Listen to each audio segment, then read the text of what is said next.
Hi guys, me Mary again. Ayan, nakikita nyo ba yung nakikita ko? Ayan, may bisita po tayo. Ayun, nasa taas ng puno. Ayun po, ayan o, di bali, 3 piraso po sila. Ang dami po nila.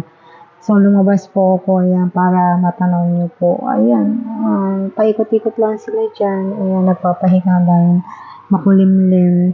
Marami po kasi mga bakanting lupa pa rito at talagang napapaligiran po ng puno. Pero city naman siya. Kaya nga lang marami silang puno. Yun lang. So yan guys, kala ko tapos na. Ayan, may dumating pa pala. Hindi pa natin alam kung ano susunod mga dadating dito.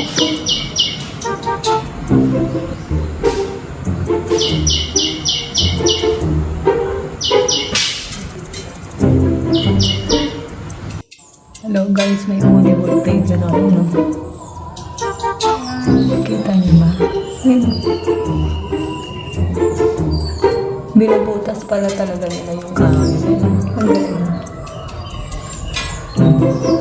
Si Woody Woodpecker. Ayun, binubutas. Ayun. Diba? Tapos may lumapit na isang ibon. Ibang ibon. Pero yung si Woody Woodpecker, ang galing. Ganyan pala itsura niyan. Ayun o. Woody Woodpecker. Ayun, talas ng muso. Ayun. Baka maputol itong puno na to. Ayun o. Pinuputas niya. Diba guys? Oh.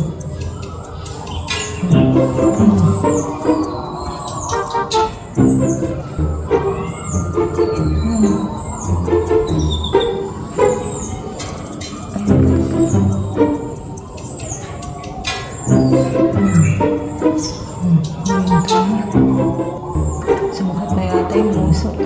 Ano ibang ibon? Binigyan ko ng tinapay.